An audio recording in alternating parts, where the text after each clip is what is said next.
Welcome to top features. இன்னைக்கு நாம பார்க்க போற பதிவு ப்ரொஃபஷனல் லெட்டர் ரைட்டிங். நம்ம ஒரு லெட்டர் எழுதும் போதும் சரி, ஒரு இமெயிலாக இருக்கட்டும், ஒரு வாட்ஸ்அப்பில் நம்ம ஒரு மெசேஜை கன்வே பண்ணுறதா இருக்கட்டும், கொஞ்சம் ப்ரொஃபஷ்னலாக இருக்கணும் அப்படின்னா ஒரு சில விஷயங்களை நம்ம சேஞ்ச் பண்ணிக்கிட்டா ரொம்ப என்ஹான்சிங்காக இருக்கும். ஸோ அது எதெல்லாம் தான் இன்னைக்கான வீடியோவில் பார்க்க போகிறோம். First one, your opening statement. நம்ம இனிஷியலாக எழுதும் போது அந்த லெட்டர் எதை எழுதும் போதும் இனிஷியலில் நம்ம ஐ hope you R fine, hope you R well அப்படின்னு சொல்லுவோமா. ஸோ இதெல்லாம் ரொம்ப கேஷுவலாக இருக்கும். ஸோ இனிமேல் நாம் இதை யூஸ் பண்ண போகிறது இல்லை. அதுக்கு ஆல்டர்னேட்டாக it is great to have you back, இந்த ஃப்ரேஸை நான் வந்துட்டு யாரோ ஒருத்தர் ஒரு குறிப்பிட்ட கால இடைவெளியில் அவங்க வெளியூருக்கோ இல்லை ஆஃபீஸ் ரிலேட்டடாக ஏதோ ஒரு வெளியே போயிட்டு ஒரு 1 வீக்குக்கு அப்புறமா திரும்பி வராங்க, சரிங்களா. ஸோ அப்போ நம்ம கேட்போம் போல் அந்த சுச்சுவேஷனுக்கு நீங்கள் ஐ ஹோப் யூ ஆர் ஃபைன்லாம் யூஸ் பண்ணாமல் இதை யூஸ் பண்ணுங்க. It is great to have you back, I trust you have had a well deserved break. Okay, I trust you have had a well deserved break. இந்த phrase ரொம்ப அழகா இருக்கும். அதாவது என்ன, நீங்க உங்களோட பிரேக்ல எல்லாமே ஃபைனா இருந்திருக்கும் அப்படின்னு நான் நம்புறேன் அப்படின்ற மீனிங்ல கொடுக்கும். இதே போல I hope you are managing to hold up with all the work you have been involved with அப்படின்னு சொல்லுங்க. இந்த ஃப்ரேஸை நாம எப்போ யூஸ் பண்ணணும்னா, உங்களுக்கு தெரியும் ஒருத்தர் ஏதோ ஒரு வேலையில பயங்கரமா என்கேஜ் ஆகி இருந்திருக்காரு. ஸோ அந்த சமயத்தில் நம்ம போயிட்டு ஹோப் யூ ஆர் வெல்னு நம்ம சொல்ல முடியுமா? முடியாது. ஆல்ரெடி அவர் ஒர்க்கில் தான் இருக்காரு. நமக்கு என்ன தெரியும்? நல்லாவே தெரியும். அப்போ நம்ம அவர்கிட்ட ஐ hope you R managing to hold up with all the work you have been involved with அப்படின்னு சொன்னீங்கன்னா ரொம்ப என்ஹான்சிங்காக இருக்கும். ஓகே, கொஞ்சம் கஷ்டமாக தான் இருக்கும். பட் ஆனால் ஐ hope you R fine, hope you R well எல்லாம் அந்த கான்டெஸ்ட்டுக்கு சரியாக வராது, சரிங்களா. ஸோ அதனால இந்த மாதிரியான ஸ்டெப்ஸை ஃபாலோ பண்ணுங்க. அடுத்து அண்டர்ஸ்டாண்டபிள் இங்கிலீஷ். அதே போல் நம்மளுடைய அந்த லெட்டர் அல்லனா இமெயில் எதுவாக இருந்தாலும் ஒரு சில வார்த்தைகள் அண்டர்ஸ்டாண்டபிள் இங்கிலீஷாக தான் இருக்கும். பட் அதை இப்போ உள்ள ப்ரொஃபஷனுக்கு ஏற்ற மாதிரி நம்ம கொஞ்சம் மாற்றணும். ஃபர்ஸ்ட் வந்து கேன்சல். நான் ஒரு விஷயத்தை நான் கேன்சல் பண்ணோம்னா I am going to cancel this meeting அப்படின்னு சொன்னால் நல்லா இருக்காது. அதுக்கு பதிலாக call off moved to, call off moved to அப்படிங்கிற 2 ஃப்ரேஸை நீங்கள் யூஸ் பண்ணலாம். பாருங்க, let's call off the meeting. நம்ம என்ன சொல்லுவோம்? I am going to cancel the meeting அப்படின்னு சொல்ல, நான் வந்து கேன்சல் பண்ண போகிறேன், தேவையில்லை. இனிமே அப்படி வேணா let's call off the meeting. Okay, அதே போல let's have a meeting moved to another date. இப்போ என்ன பண்றோம்? இந்த மீட்டிங் இன்னொரு டேட்டுக்கு தள்ளி வச்சிட்டோம். அப்படின்னா என்ன? இப்போ மீட்டிங் கேன்சல் ஆயிடுச்சுன்னு அர்த்தமா? ஸோ அதுக்கு let's have the meeting moved to another date அப்படின்னு சொல்லுங்க. ரொம்ப என்ஹான்சிங்காக இருக்கும். அதே போல் அடுத்து மென்ஷன். நம்ம இதை அடிக்கடி யூஸ் பண்ணுவோம். மென்ஷன் நான் இதை மென்ஷன் பண்ணியிருக்கேன், நான் என்னோட ரெக்வஸ்ட் எல்லாம் நான் ஆல்ரெடி இந்த லெட்டரில் மென்ஷன் பண்ணியிருக்கிறேன். ஸோ இந்த மென்ஷன் அப்படிங்கிற வேர்டுக்கு பதிலாக bring up, hinted, bring up, hinted அப்படிங்கிற ஃப்ரேஸை யூஸ் பண்ணுங்க. பயங்கர என்ஹான்சிங்காக இருக்கும். பாருங்க, can you bring up this to our manager? Can you bring up this to our manager? அப்போ bring up ஓட மீனிங் என்ன? மென்ஷன் பண்ணுது. அப்போ நீங்கள் மேனேஜர் கிட்ட இதை மென்ஷன் பண்ணுறீங்களா அப்படின்னு கேட்குறோம். ஓகே, இனிமேல் மென்ஷனுக்கு பதிலாக bring up. ஓகே, அதே போல் hinted பார்க்கலாம்.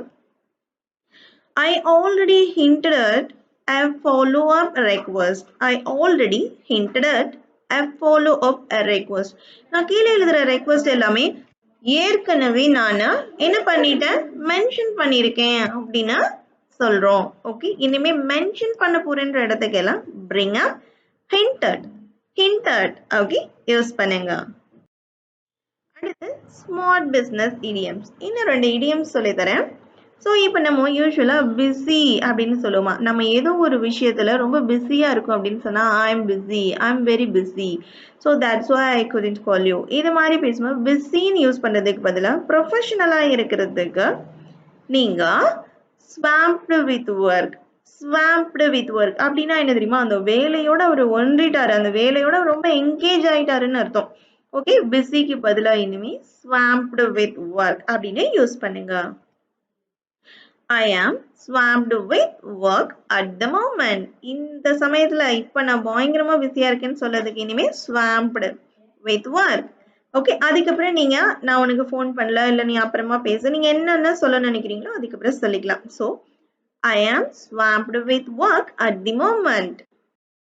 அதே போல இன்னொரு idioms easily available. நம்ம சொல்லுவோம் இது ரொம்ப ஈஸியாவே கிடைச்சிரும், easily available சொல்லுவோமா? இதுக்கு இனிமேல் at the touch of a button. Okay, at the touch of a button சொல்லுங்க. at the touch of a button அப்படின்னா ரொம்ப ஈஸியாவே கிடைக்கும் அப்படின்னு அர்த்தம். ஓகே, இந்த மாதிரி idioms எல்லாம் நீங்க யூஸ் பண்ணி பேசும்போது உண்மையிலேயே ரொம்ப ஆச்சரியமா இருக்கும், உங்களுடைய ஸ்போக்கன் ரொம்ப அழகாவே இருக்கும். ஓகே, ஃபார் எக்ஸாம்பிள் பாருங்க, we have a software, எங்கிட்ட சாஃப்ட்வேர் இருக்கு which can perform many time, எல்லா டைமே அது வந்து ஒர்க் ஆகும் at the touch of a button. அதே போல எப்படி அந்த சாஃப்ட்வேர் ரொம்ப ஈஸியாவே கிடைக்கும் at the touch of a button. Okay, அடுத்து டு டைரக்ட் லாங்குவேஜ். இது ஒரு முக்கியமான விஷயம். நம்ம ஒரு லெட்டர் ஒரு மெயில் இல்லை சேட் பண்ணும்போது எதையுமே பயங்கரமா ரொம்ப டைரக்டா அவங்க கிட்ட போயிட்டு சொல்ல முடியாது இல்லையா இல்லையா so you should do this, we are ready to do this, இந்த மாதிரி ரொம்ப டைரக்டா சொல்லாம முக்கியமா சொல்லணும்னா நாம ஒருத்தரை வேலை செய்ய வைக்க போறோம் அப்படின்னு சொன்னா அவங்க கிட்ட போயிட்டு யூ ஷுட் டூ திஸ்ன்னு சொல்ல முடியுமா? முடியாது. ஆனா அதே சமயம் அவங்கள வேலை செய்யவும் வைக்கணும், நம்மளோட ரெக்வஸ்ட்டை அவங்க வந்துட்டு கன்சிடர் பண்ண வைக்கணும், செய்யணும். ஸோ இந்த மாதிரி நேரத்தில் நாம இந்த டிப்ளமேட்டிக் வேவை யூஸ் பண்ணணும். டிப்ளமேட்டிக் வேனா என்ன தெரியுமா? நைஸா பேசி காரியம் சாதிப்பாங்க இல்லையா? ஸோ அதுதான் வந்து டிப்ளமேட்டிக் வே. ஓகேவா? டைரக்டா சொல்ற மாதிரி இருக்கும், ஆனா சொல்லாத மாதிரி இருக்கும். இவன் வந்து எப்படி இருக்கான் அதை வந்து கன்சிடர் பண்ணவே முடியாது அவங்கள. ஸோ இந்த ஸ்டேட்டை தான் நம்ம டிப்ளமேட்டிக்னு சொல்லுவோம். ஸோ அப்போ use to diplomatic in language. அப்போ நீங்க உங்க லாங்குவேஜ்ல அந்த டிப்ளமேட்டிக்கை கொண்டு வரணும். சரியா? அடுத்து make them sound empathic. Make them sound empathic. எம்பத்திக்னா என்ன? நாம சொல்றது அவங்கள கேர் பண்ற மாதிரி இருக்கணும், அதே சமயம் நமக்கு வேலையும் நடக்கணும். சரிங்களா? ஸோ அதுதான் ஒரு எம்பத்தியாக இருக்கணும். நம்ம எழுதுற லெட்டர் ஒரு எம்பத்தியை கிரியேட் பண்ற மாதிரியும் இருக்கணும். அதே போல use negative questions when making suggestion. பாருங்க, நம்ம சஜஷன் சொல்லும் போது நெகட்டிவ் கொஸ்டின்ஸை நீங்க யூஸ் பண்ணீங்கன்னா ரொம்ப என்ஹான்ஸா இருக்கும். இது கொஞ்சம் விதமா இருக்கும், புரிய கஷ்டமா இருக்கிற மாதிரி இருக்கும், ஆனா எக்ஸாம்பிள் பார்க்கும்போது ரொம்ப ஈஸியா புரிஞ்சிடும். பாருங்க, wouldn't it be a win-win situation if we did.